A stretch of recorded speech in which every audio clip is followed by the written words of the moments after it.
जोशी की ये किताब घर प्रकाशन से 2007 में आई थी और पुस्तक में 151 पेज है। मालती जोशी का जन्म 4 जून 1934 में हुआ था। वो एक भारतीय उपन्यासकार, निबंधकार और लेखिका हैं जो मुख्य रूप से हिंदी और मराठी भाषाओं में लिखती है। उन्हें 2018 में भारत के सर्वोच्च नागरिक सम्मानों में से एक पद्मश्री से सम्मानित किया गया था। जोशी के कार्यों का उर्दू, बंगाली, तमिल, तेलुगु, पंजाबी, मलयालम और कन्नड़ में अनुवाद किया गया है। उनके कार्यों का अंग्रेजी, रूसी, जापानी में अनुवाद किया गया है। उनके लघु कहानी संग्रहों के अलावा जो मुख्य रूप से हिंदी में लिखे गए थे, मराठी में 11 पुस्तकें प्रकाशित की हैं। जोशी की कुछ कहानियों को बाद में भारतीय सरकारी प्रसारक दूरदर्शन द्वारा टेलीविजन के लिए रूपांतरित किया गया।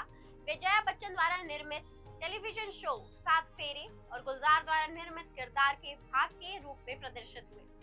औरत एक रात उनकी सबसे सुंदर रचना है। करेंगे किताब के सभी पहलुओं पर बात, लेकिन उससे पहले यदि अभी तक आपने हमारा चैनल सब्सक्राइब नहीं किया है तो कर लीजिए और बेल आइकन भी दबा लीजिए ताकि आपको सारी लेटेस्ट अपडेट हमारी मिलती रहे। हेलो, मैं हूं ओशी और आप देख रहे हैं बुकबाज।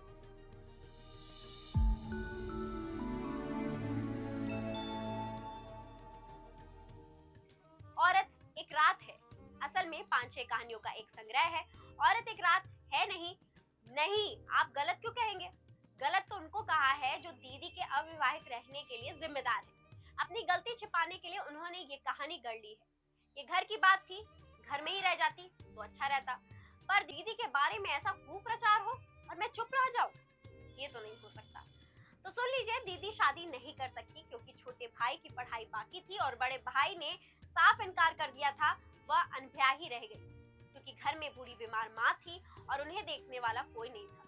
वह अविवाहित रह गई क्योंकि उन्हें मेरी परवरिश करनी थी और सबसे बड़ी बात यह है कि उनकी शादी के लिए आज तक किसी ने पहल नहीं की और खुद अपना दूल्हा ढूंढने की संस्कार हमारे परिवार ने हमें नहीं दी, इसलिए उनकी शादी नहीं हो सकी। बात करते करते मेरा गला भर आया था, मैं एकदम उठ खड़ी हुई। अच्छा, अब मुझे इजाजत दे। Thanks for the timing.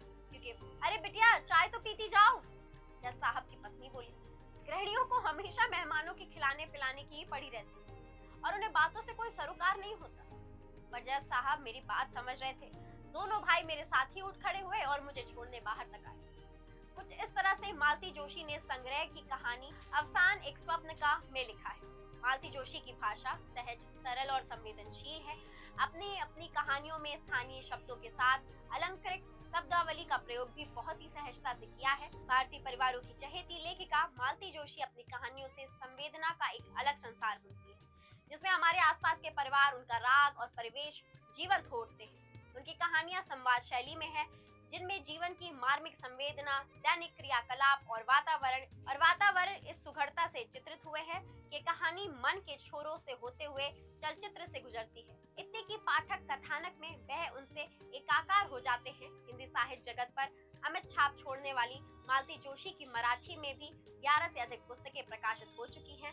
उनकी कहानियों का मराठी, उर्दू, बंगला, तमिल, तेलुगु, पंजाबी, मलयालम, कन्नड़ भाषा के साथ अंग्रेजी, रूसी तथा जापानी भाषाओं में भी अनुवाद हो चुका है। उम्मीद है आपको हमारा ये वीडियो पसंद आया होगा।